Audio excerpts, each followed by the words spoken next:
Welcome to episode 18 of the 3am Fear podcast.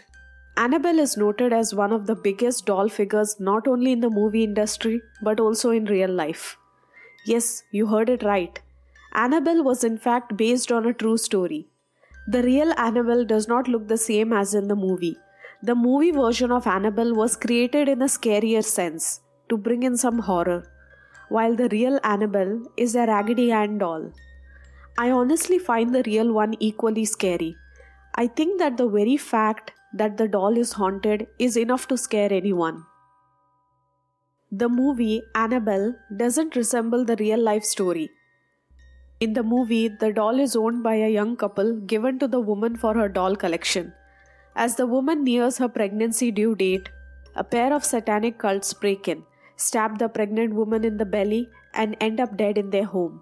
One of them, named Annabelle Higgins, had some of her blood land on the doll, and that's when the doll starts doing all kinds of scary things. But that's not the true story.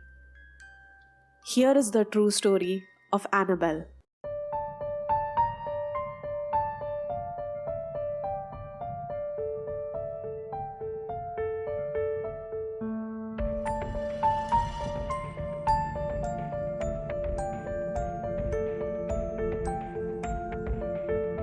Hello and welcome to the 3am Fear podcast. I'm Nikita Ferrao, mystery and thriller author.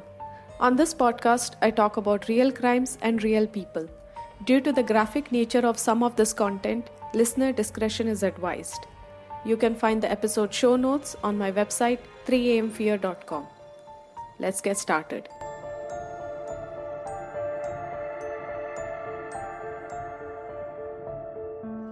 Around 1970, a mother walked into a shop looking for the perfect gift for her daughter Donna, who was soon going to celebrate her 28th birthday and also her college graduation. Donna was about to receive her nursing degree and her mother wanted to buy her something special. Donna was then sharing an apartment with another nurse, Angie. In search for this perfect gift, Donna's mother walked into a hobby shop. While browsing the store, she came across a Raggedy Ann doll. Donna grew up loving the Raggedy Ann doll, which is a character created by the American writer Johnny Gruelle. The doll appeared in a series of books he wrote and illustrated for young children. As a child, Donna grew up reading these books, and when her mother saw this doll, she knew this was the one. The original Raggedy Ann doll is different compared to the one showed in movies. The one in the movies is a porcelain doll, which looks a lot scarier. The real doll has red yarn hair and a triangle-shaped nose. Nevertheless, both of them are equally frightening. Happy and excited with her mother's gift, Donna brought this doll home and set it on the bed every single night. In the morning, she would fluff her pillows and gently place the doll in the center of the bed and leave for college. Donna soon found a job in the same hospital as Angie. They were both excited and had a lot going on for them. They both covered 4 to midnight shifts and loved working together. Soon they fell into a comfortable work routine, coming home to the doll awaiting Donna on her bed. At breakfast, Donna soon began to bring this doll with her. She would place the doll on the chair, saying that the doll was having breakfast with them. They both laughed and went on with their day. Donna made this a regular thing. She would bring the doll with her for breakfast every single day and they would talk as if the doll was a part of their conversation.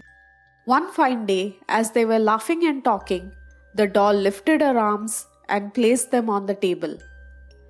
Surprised and shocked at the same time, the two stayed silent for a few minutes.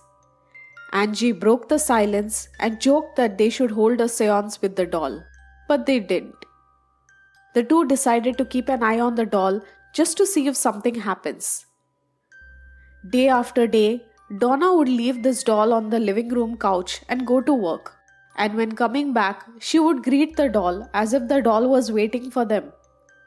Some time passed. Donna and Angie started noticing something was not right. Weird things were happening around the house. No matter what position the two would leave the doll, it always seemed like the doll had moved a little. If they left her on one side, she would be on another. Sometimes the doll would even be in a completely different room. Initially, they thought that it was their paranoia acting up. Angie thought that maybe Donna was doing it, and Donna thought that maybe Angie had moved the doll. But soon, things started to take a dark turn. Angie invited her fiancé Lou to start coming over more often. This is the first time that Lou met the doll. As soon as he did, he said that the doll had to go. He said he got a very bad feeling from the doll, that something was not right. Angie and Donna didn't believe in all of that, and they told him that he was just being paranoid. Over the period of the next few weeks, Donna and Angie would find several notes around the house written in parchment paper. These notes would say, "Help me" or "Help Lou." The notes were written in children's handwriting, and the most surprising factor of all was that neither Angie nor Donna had any parchment paper. One day, Donna had laid Annabelle on her bed, and when she came home, the doll was on the couch, staring right at the door. When Donna walked up to the doll, she noticed some bit of dirt on her. She took a deep breath and got closer to see what it was. And when she did, her body shook with fear. It wasn't dirt, it was blood. There was blood on the doll's hand and chest. She immediately showed it to Angie, and they decided that it was time to call a medium. A medium is basically a person who has a special gift of talking to the dead. A medium was called to conduct a seance and to contact any spirits that may be living in their home. During the course of the seance, it was revealed that there was a soul of a 7-year-old girl, Annabelle Higgins, present in the doll. Annabelle died in the property a few years ago, and that's why her soul was still stuck in the doll. The medium narrated the story of Annabelle Higgins, saying that before the apartment building was built, Annabelle's family lived in the property. She used to run around and play in the fields around their home, and she was just 7 years old. It was in this very same property that her body was found. The exact spot was beneath the woman's apartment. The medium told Donna and Angie that Annabelle was just a harmless little girl who felt a lot like home with them. She just wanted love, she wanted to be taken care of, she just wanted someone to be around who would love her. She didn't want to harm anyone. After all, she was just 7 years old. Donna and Angie had a big heart, and why would they worry when it was just a 7-year-old girl? And so they decided on taking Annabelle home, and they did. Unfortunately for them, this turned out to be a very bad move. Shortly after the seance, Donna and Angie, who thought things would go better, started experiencing something bad. Things got 10 times worse. Initially, Annabelle was good with them. They took her out for car rides, brought her jewelry. They treated her like anyone would treat a 7-year-old girl. But all of this made things worse. They soon started hearing knocking sounds all around the apartment. There were flashes of light in their bedrooms at night. Sometimes their beds even rocked. They claimed they heard voices whispering through the halls. Donna felt bad for Angie. Somewhere she thought that all of this was happening because of her, because she brought this doll into their house. And now all that the doll was doing was causing harm to everyone. One day, when they returned home and opened the door, they were shocked to find Annabelle standing in front of them. She was in an upright position. The girls screamed, terrified at what they had just seen. To help out with the doll, Angie ended up calling Lou. Now Lou had been experiencing some nightmares of his own, and these nightmares were connected to Annabelle. When Angie called him, he was not too excited to meet Annabelle. But he loved Angie, and so he was doing this for her. The girls told him everything, all that the medium had said about Annabelle's story, and that she was a small girl who needed a happy, loving home. At least that's the way that the medium had narrated it to them. But Lou was not convinced. He didn't think that the medium had put forward the whole story, or that the medium may even know the full story. Because if Annabelle was just a 7-year-old girl, why was she causing so much trouble to them? Lou and Angie had plans for a road trip the next day, and so that night they both went to bed early. Lou suddenly woke up in the middle of the night from a bad dream. As he tried to move his legs, he found himself helpless. He wanted to call out for help, but he couldn't. And that's when he saw something at the foot of the bed. At first, he thought it could be a mouse, but a few seconds later, he saw what he dreaded the most. It was Annabelle. Annabelle slowly crawled up his legs, and his paralyzed body couldn't help him. He closed his eyes in fear, hoping that all of this would be a dream and he would just wake up. But he soon felt a pressure on his neck. The pressure increased and he found himself moving in and out of consciousness. The next morning, he woke up in a panic state. When he talked about this incident to Angie, she brushed it off as a nightmare. But Lou knew it wasn't. When he looked into the mirror, he found marks around his neck. It was all real. He told Angie to quickly get ready for their trip as he did not want to spend another minute in that house with that doll. As they sat to finalize the route for the trip, a noise distracted them from their conversation.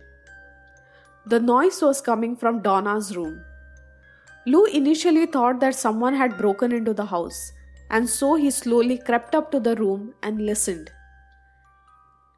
He waited for the noise to stop before opening the door. As he looked around, there was no one in sight. The window was shut, and nothing in the house seemed to have been disturbed. The doll was tossed in the corner of a room, lying face down on the floor. Lou checked under the bed, making sure no one was hiding there. As he stood up, trying to figure out what was happening, what had made that loud rustling noise, he looked down at the doll and stepped on it. As he moved, he suddenly felt like someone was standing right behind him, watching him. He spun around and stretched out his hand into the air as if holding someone. He was all alone in the room. He let go and picked up the doll and shook it, saying, "You are nothing but a rag doll. You can't hurt anyone."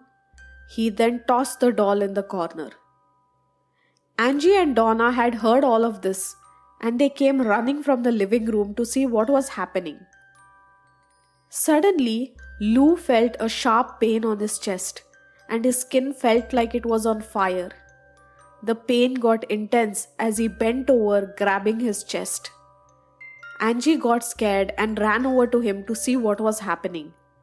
When he moved his hands, they were covered in blood, and his shirt was soaked. He ripped it open to see 7 wounds caused by long claw marks scraped across his chest. There were 3 vertical and 4 horizontal marks. His skin was still burning and the blood wouldn't stop oozing. He looked in the corner and found the doll still there, where he had thrown it. He knew then and there that it was the doll who was responsible for everything. Suddenly, a chair slid across the room and slammed into the wall, causing all the picture frames to fall on the floor. Loud pounding sounds followed. Afraid of what they had just witnessed, they ran to the living room. Lou looked at his chest. Half of the claw marks were gone. Within 2 days, he was completely healed. It was as if nothing had happened at all. Donna thought it could probably be the spirit of an animal who had lashed out on Lou. Lou, on the other hand, was not convinced. He knew that something was not right with Annabelle. He hated the doll and wanted to get rid of it. Even though he couldn't prove it, he knew that the doll had somehow done this to him. That she was somehow connected to everything that was happening to him and whatever was happening in the house, including his nightmares. After witnessing what happened to Annabelle, the girls were equally worried. Although the medium had made them feel safe at one point, they weren't quite sure now, and so they decided to call someone else for help. A priest. Father Hegan was consulted with this matter. After listening to Donna and Angie's situation, he, along with Father Cook, decided that they needed to bring in paranormal investigators, Ed and Lorraine Warren. Edward Warren and Lorraine Rita Warren, the popular Ed and Lorraine Warren couple, were American paranormal investigators. Ed was a self-taught demonologist, author, and lecturer. Lorraine, on the other hand, was a medium. Ed and Lorraine founded NESPER, the New England Society for Psychic Research. The basic focus of the company is for Ed and Lorraine to visit various hauntings and bless them or perform exorcisms to help get rid of these entities. Now, Ed and Lorraine did not perform exorcisms by themselves. They always had a priest with them who did this. Throughout their life, the couple have claimed to have investigated over 10,000 cases.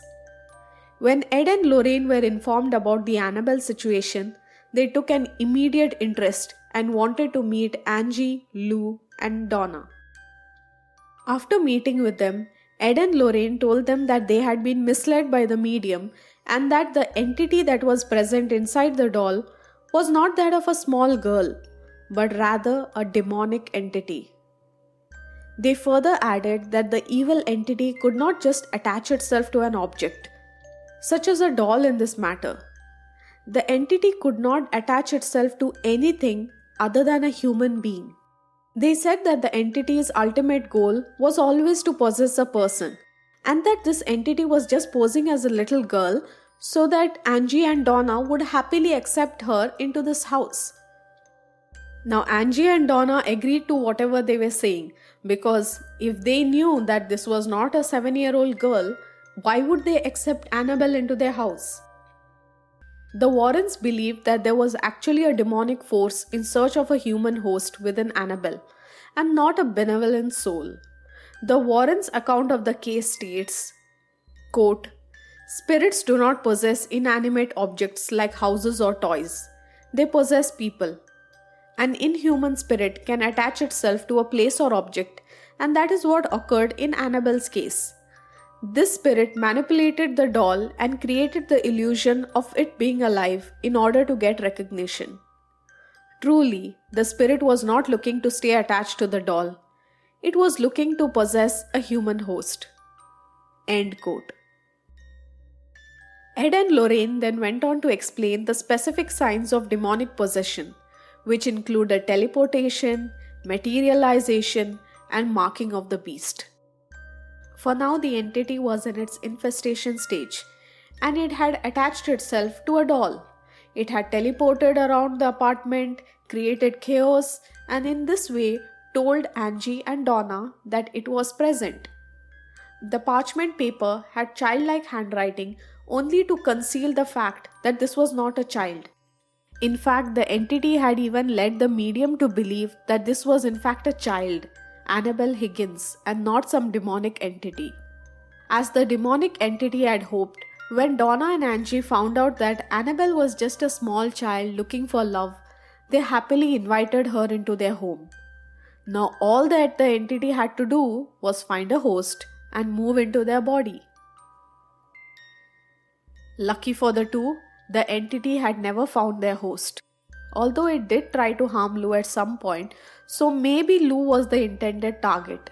Because of all the scratch marks and the nightmares that Lou was having, there is a very high chance that maybe Lou was the intended victim. But because Ed and Lorraine reached to them on time, they were able to find out what this entity was up to. This also explains why Angie and Donna always got a scary feeling around the doll, and why Lou was always sure that something was not right. The Warrens predicted that at the pace that everything was going, the three were in serious trouble and that within a few weeks they could be hurt, possessed, or even killed. Ed and Lorraine spoke to Father Hegan and Father Cook and immediately asked for an exorcism and blessing of the house. The idea behind the blessing was to ensure that the house was holy and the exorcism would destroy any entity that was present in the house and also stop any future entities from coming in. Father Cook was initially hesitant, but after talking to the Warrens a few more times, he agreed to carry out a 7-page rite of exorcism. He arrived at their home and walked through, reciting prayers and blessing the house, making sure no demonic entity would ever be able to enter this house again. By the time he was done, he told them that the house was so pure that no one would be able to torment them again.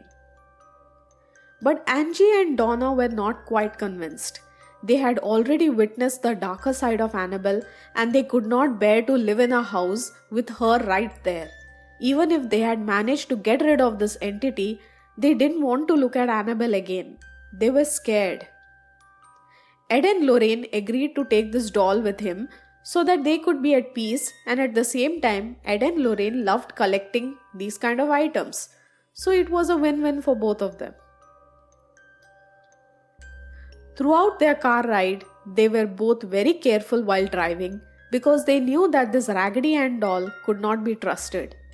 They put Annabelle in the back seat of the car and buckled her in. They knew that spirits could disrupt electrical systems like the one that powered their car, and so they drove very carefully. Instead of taking the highway, they took another route, one that was much safer. They could feel the anger and hatred fill the air as they drove. And just as they had predicted, the brakes failed and the car swerved out of control and stopped. He knew Annabelle was causing all these disruptions, and so he reached out to his bag and pulled out a vial of holy water and poured it onto the doll and made the sign of the cross. The car started right up. Once they got home, Ed placed Annabelle in his office on a chair and turned to leave. But just as he looked back, before exiting the room, he saw the doll levitating in its place. A few seconds later, the doll dropped to its seat. Ed waited a few more minutes, but nothing happened, and so he left the room. Over the next few weeks, Ed would see this doll levitating multiple times. It would at times even teleport itself to a completely different place. The demon was clearly trying to scare the Warrens, but they were not going to be easily scared. They had seen far worse. If they ever left town, they would take the doll to an outside building completely away from their home and leave it there. And when they came back, sometimes the doll would be inside the house. And that's not all. Once when Ed was out of the house, a carpenter was over at the house building bookshelves. He was so scared at the way the doll was looking at him that he asked Lorraine to please move it to another room. Lorraine was not too keen on touching the doll, but she had no other option. Once Ed and Lorraine had a few priests over, and it was noticed by Ed that the doll did not like it when priests came over. One particular priest, Father Bradford, who was a Catholic exorcist, wasn't afraid of the doll. And when he came over, Annabelle was sitting in her favorite spot, which is Ed's chair in the living room. Father Bradford picked her up and said, "You are just a rag doll, Annabelle. You can't hurt anyone." He then threw the doll and said, "God is more powerful than the devil." Ed was shocked and he warned Father Bradford against Annabelle, but he wasn't worried. That night, Lorraine requested him to drive safe and to please call her as soon as he reached home. He laughed and said that she shouldn't worry and that he would call her. Later that night, the Warrens got a phone call saying that Father Bradford had been in an accident, but he would be fine. Apparently, he was driving into a busy intersection and his brakes suddenly failed and his car crashed and was totaled. He later told them that he had seen Annabelle's face in the rearview mirror. One day, a homicide detective was at their house consulting about a case when he saw the doll. He was mesmerized and told Ed that he couldn't take his eyes off her. Ed got a phone call and left the room to take it, but not before telling the detective to not touch the doll. A few minutes later, the detective ran from the room, shaking. Ed immediately knew what had happened. He offered to call the ambulance, but the detective said that he was fine. The detective was so traumatized that he ended up quitting his job at the police department a few months later. The Warrens now realized just how dangerous it was to keep Annabelle outside, and so they decided on locking her up. It was the safest bet. Anytime and every time she harmed someone, it was always when someone touched her or harmed her, threw her, or even questioned her. She had to be kept away from human touch, possibly a cage or a box. So they had a wooden case with a glass door constructed specifically for the doll. The stain on the case was infused with holy water and holy oil, and two prayers were carved into the wood. These two would be the Lord's Prayer and Saint Michael's Prayer, which ends, quote, "By the power of God, cast into hell Satan and all the evil spirits who prowl about the world seeking the ruin of souls." End quote. Annabelle was then locked in this display case and is now present at the Occult Museum, which is attached to their home. The case has a warning sign that reads, quote, "Warning, positively do not open the case." End quote. The case is surrounded by holy objects like Saint Michael and crucifixes. Since then, Annabelle has become wildly popular. People from all over the world wanted to come and see this doll for themselves. Although the glass case is sealed with a prayer preventing demons from escaping, it couldn't stop Annabelle from hurting anyone from inside. A young man had once come in with his girlfriend. While she was looking at the other displays, Ed told them all about Annabelle and all the chaos that she'd caused. But this man did not believe him. He laughed at the sign and on Annabelle. He banged onto the glass case, taunting Annabelle to do something. He told her to scratch him as a proof. But Annabelle didn't do anything. He left with his girlfriend on the motorcycle. A few hours later, while they were riding on the motorcycle talking about Annabelle and how silly all of this was, the man lost his balance and had an accident. The young man died on impact and the woman was critically injured. She was hospitalized for over a year. It was at this point that Annabelle had taken her first and hopefully last life. After everything that happened, guests are now discouraged from talking to Annabelle or even challenging her to do something. They are also not allowed to touch the glass case in any way. Apparently, Annabelle in her case, even though it is locked, still changes position and moves. Some people had said that when they took photos with Annabelle and they looked at the photos once they were developed, her position was slightly different. To this day, Annabelle is said to be the most demonic artifact in the whole museum, and she is still very dangerous. People have even said that they had this sense of hostility when they were around her. So how did the real Annabelle turn into a movie franchise? Whether or not any of these hauntings really took place, we don't know. But director/producer James Wan was interested in putting the pieces together and creating a long-lasting and lucrative horror universe. Beginning in 2014, James wrote the story of Annabelle, a child-seizing haunted porcelain doll with lifelike features and a fondness for violence, using the real-life Annabelle doll as his inspiration. Of all, the most obvious difference is the doll itself. The real Annabelle is a Raggedy Ann doll, while the one in the movies is a porcelain doll. The movie doll was particularly made in that way because when you just look at the doll, you get scared. It's a vintage handmade doll made of porcelain with real braided hair and glistening glass eyes. The whole point of that doll was to scare people right from the beginning. If any child sees a Raggedy Ann doll, if you see a Raggedy Ann doll somewhere, you're not going to get scared. You're going to find it cute because the Raggedy Ann doll was created for children.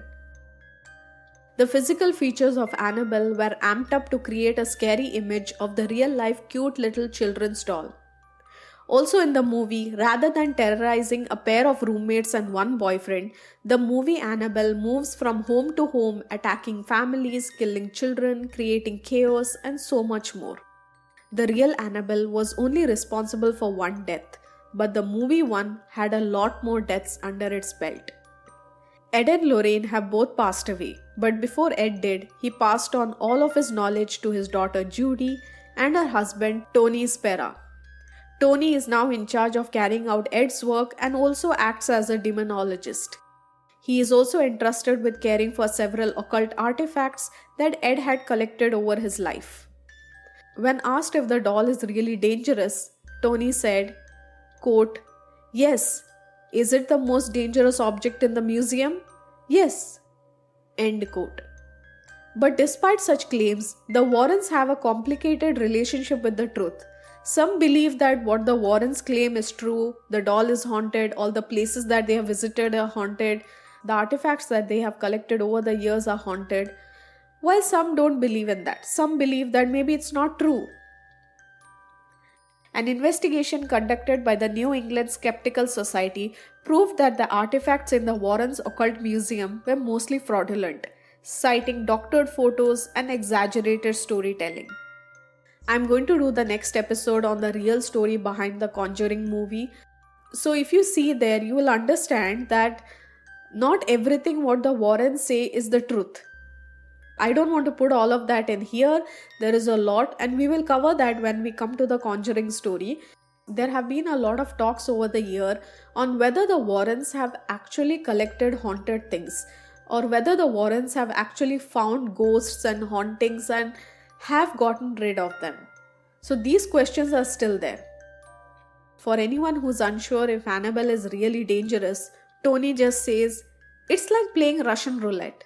There might just be one bullet in the gun, but would you still pull the trigger or would you just put the gun down and not take the risk?" I love ghosts, I love to research haunted cases, I love to visit haunted places. But if I have to play Russian roulette with Annabelle, I don't think that I would take that risk.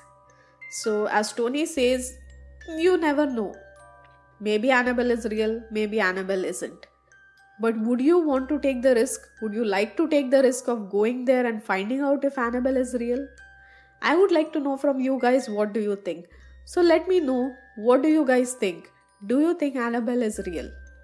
Guys, thank you so much for being with me through this first episode. There are going to be a lot more scary stories coming your way. If you like the story Annabelle and if you want me to narrate more scary stories, then please do let me know. You can always DM me at 3amfearpod on Instagram or you can send me an email nikita@3amfear.com. I would love to hear from you. Let me know what do you think about this episode. We have a lot more stories like this coming. This whole month is going to be filled with horror stories. Next week, I'm going to cover the Conjuring case, the real story behind the Conjuring movie. So stay tuned. If you haven't yet, please do follow me on social media, especially Instagram. Follow 3AM Fear Podcast on YouTube. And please give a 5-star rating on whichever platform you're listening this from because it really will help me a lot.